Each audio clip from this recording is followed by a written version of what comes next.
very good evening to you all. The roots of my fascination with Aung San Suu Kyi go back 20 years. I first became hooked by her story when I visited Burma in 1991 with my then boyfriend, now husband. We were trying to decide whether to get married and why we thought a country ruled by one of the world's most brutal and secretive military regimes was the place to go to resolve this crucial question. I'm genuinely at a loss to explain to you this evening.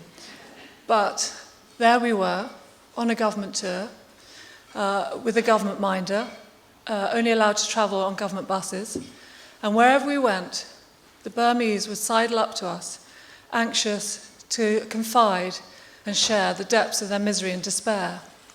And wherever we travelled on the government bus, we saw for ourselves how this country, once the richest in Asia, had been reduced by the military to abject poverty.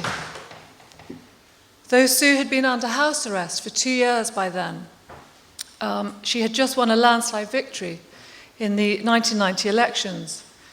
You could be arrested for mentioning her name in public, but when we whispered her name, the people's faces would light up.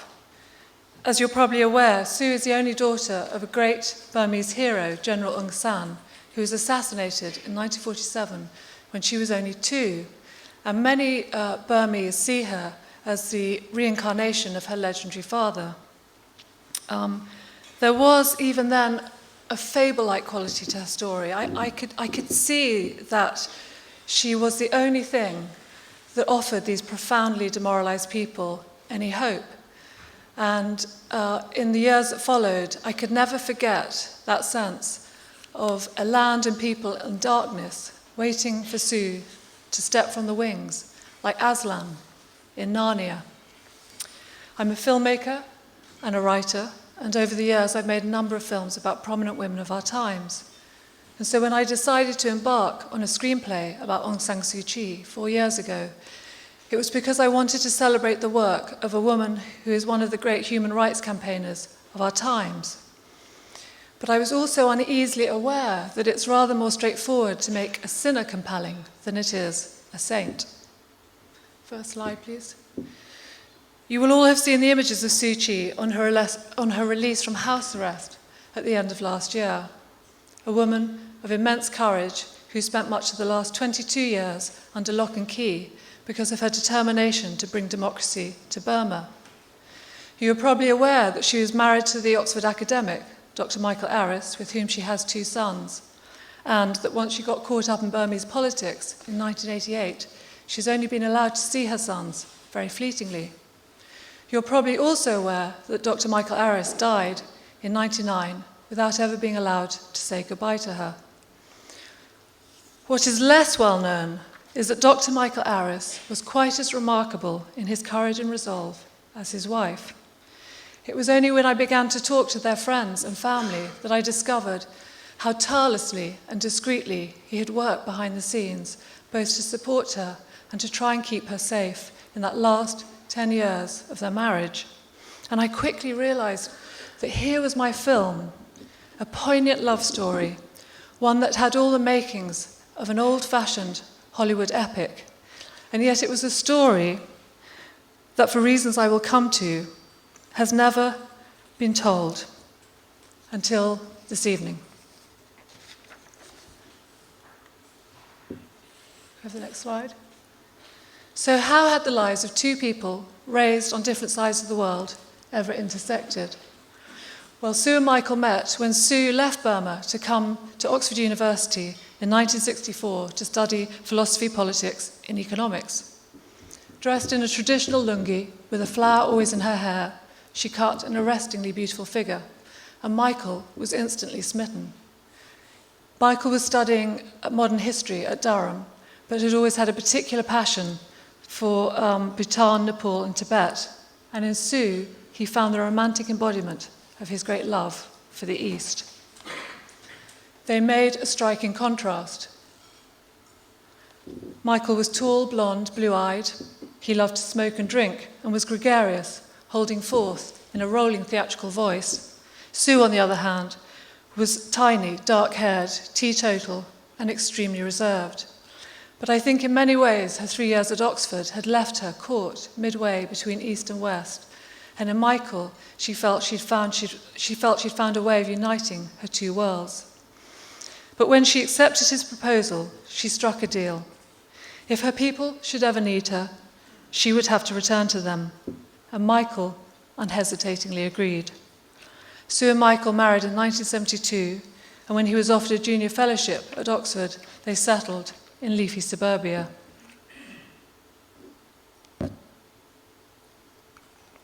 For the next 16 years, Sue became an exemplary wife, and when their sons were born, a doting mother. She cooked beautifully and organised exquisite copybook birthday parties. She even ironed Michael's socks and cleaned the house in defiance of her more feminist friends. Her biographer, Justin Wintle, describes her as going about her housewifely duties with a vengeance. I've often puzzled on what it must have cost her to sublimate the strength of character that was later to manifest itself in such a remarkable manner. But Burma was never far from her thoughts. She dreamt that she and Michael might one day retire there, and she would set up a new library in Rangoon, while Michael grew orchids. The events that were to lead to this Oxford housewife becoming one of the greatest human rights campaigners of our times will appeal to anyone who believes in the hand of destiny. In 1988, when their sons were 12 and 14, as Sue and Michael sat reading one quiet evening in Oxford, she was interrupted by a phone call from Burma telling her that her mother had had a stroke. She at once began packing. I imagine her, as mothers do, leaving anxious instructions on how to run the household in her absence. I imagine her promising that she would be back just as soon as she could. In fact, she was never to return to Britain again. Sue's arrival in Burma coincided with a period of major political upheaval. She moved straight into Rangoon University to care for her mother, where she found the wards filled with wounded and dying students who had been shot by the military in a series of violent confrontations. Thousands more had simply been mown down in cold blood. By a bizarre quirk of fate, Sue found herself on the front line of a leaderless revolution, hearing the harrowing stories of brutality from the students on the ward at first hand. And very quickly, as word spread that General Aung San's daughter had returned from across the seas to help them in their hour of need, she found herself swept up in a series of dramatic incidents. The school term ended in time for Michael and the boys to join Sue in Rangoon and watch the live broadcast in which General Ne Win, a dictator of legendary brutality, announced to everyone's amazement that he was not only going to resign, but because of the scale of unrest, he would now hold an election. Michael looked on as a delegation of academics from Rangoon University came to beg Sue to head a new movement for democracy, arguing that as her father's daughter, the people would naturally unite behind her. Michael and Sue agonized over their request as their sons played, happily oblivious to the call of destiny their parents were wrestling with. She decided she would agree to help form an interim government, thinking that once a democratic framework was established, she could return to Oxford and her family. Michael worked with her to prepare the first public speech she had ever given, which she gave to an audience of 500,000 Burmese. Only 2 months earlier, she had been raising her family quietly in Oxford. Now she spearheaded a mass uprising against a barbaric regime. The boys were sent back to boarding school in Britain, and Michael stayed on to support her for another 2 months, until soldiers threw him out one night. Back in Oxford, he could only anxiously monitor the news as Sue toured the country, her popularity soaring, while the military harassed her and arrested and tortured many of her supporters. He was haunted by the terror that she might be assassinated like her father, and when he heard she'd been put under house arrest, he took some comfort from the fact that it might at least help keep her safe. Michael now reciprocated all those years Sue had devoted to him with a selflessness few men would have been ready to match. He embarked on a discreet campaign to try and establish her as an international icon that the military would never dare harm, and that might help build sympathy and moral outrage for her in the West. But this campaign had to be kept hidden, because the moment she emerged as the leader of a new movement for democracy, the Burmese military seized on the fact she was married to a foreigner as a basis of a series of savage campaigns against her. She was a puppet of her husband, they said, part of a colonial plot to recapture Burma. Her marriage to a big-nosed interloper made her no better than a prostitute, and her children half-breeds. Michael's success in hiding his work initially made my early research very difficult. The books and articles that I read about Suu Kyi tended to make only the most fleeting mention of him, and even the rare interviews he'd given on television were oddly formal and fleeting, as if he feared he might be letting her down by breaking cover. Sue, of course, was under house arrest and could not be contacted, and so I soon began to feel that I was in pursuit of ghosts. Rather fortuitously, however, Michael had an identical twin brother, Anthony, who was at that stage in my early research living in Thailand.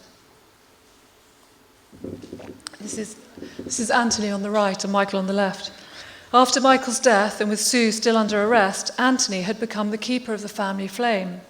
We began an email correspondence, and when he learnt that I was not only the mother of identical twin boys, but had made a documentary film on the subject of identical twins, he agreed cautiously to meet me, and it was only when he came back to London, some months into my research, that I had a huge conceptual breakthrough. Into the restaurant strode the living embodiment of the man I had been struggling to picture.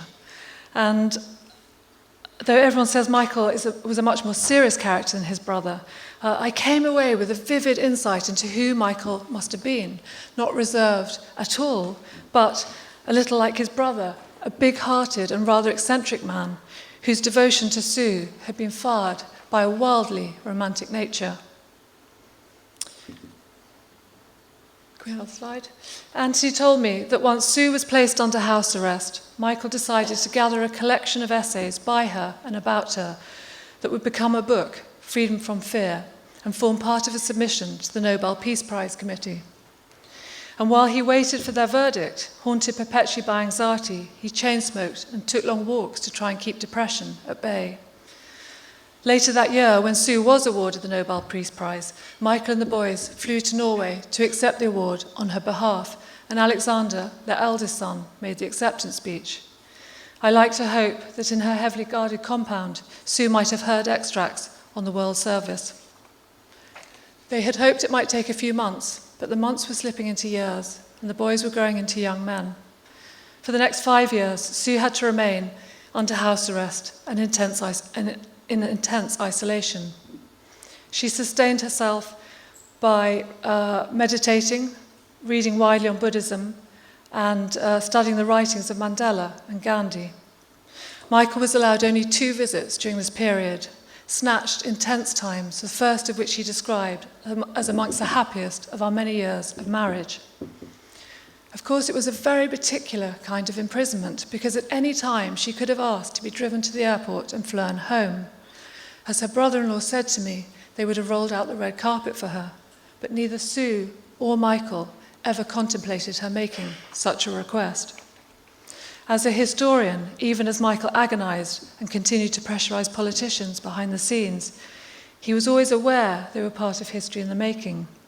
He kept the book Sue had been reading when she received the phone call summoning her to Burma on display. He decorated the walls with the certificates of the many prizes she had by now been awarded, and above his bed he hung a huge photograph of her. Inevitably, during the long periods when no communication was possible, he would begin to fear she might not even still be alive. And initially he would be cheered by reports from passers-by who sometimes heard the snatches of her playing the piano floating from her house. But when the humidity destroyed the piano, even that fragile reassurance was lost to him. Then quite unexpectedly, in 1995, Michael received a phone call from Sue. She was calling from the British Embassy, she said. She was free again. Perhaps hoping that they might at last persuade her to return to Oxford, Michael and the boys were given visas. But they were greeted by a fully politicised woman whose years of isolation had burnished her resolve into steel. It was the last time Michael and Sue were ever allowed to see each other. 3 years later, he learnt he had terminal cancer. He at once called Sue to break the bad news to her and applied for a visa so that he could say goodbye in person. When his application was rejected, he made over 30 more as his strength rapidly dwindled. A number of eminent figures, amongst them President Clinton and the Pope, sent letters of appeal, but all in vain. Finally, a military official came to see Sue. Of course she could say goodbye to her husband, but to do so, she would have to return to Oxford. The implicit choice that had haunted her throughout those 10 years of marital separation had now become an explicit ultimatum. Your family or your country. She was distraught. If she left, they both knew it would mean the end of everything they had jointly fought for, that she would have to live for the rest of her life in permanent exile. Sue would call Michael from the British Embassy whenever she could, praying that their conversations wouldn't be cut off in mid-flow, and Michael was adamant that when they spoke that she was not even to consider returning. In that first meeting with Anthony, he told me something he said he'd never told anyone before.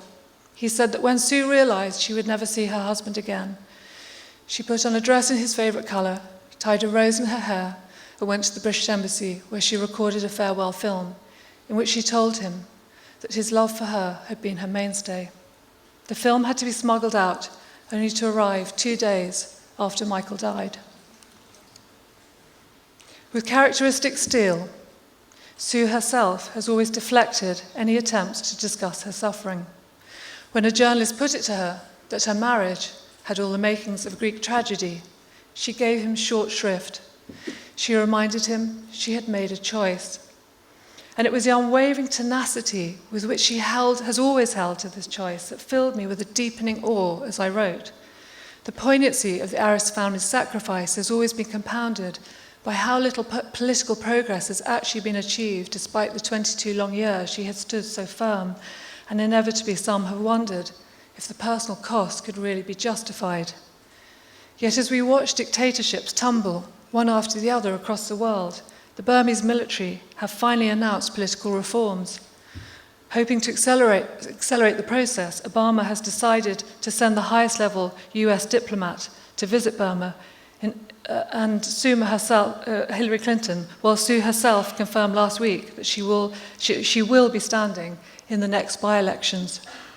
The wheel of history turns to find her perfectly placed to facilitate a peaceful political transition, rather as Mandela did for South Africa.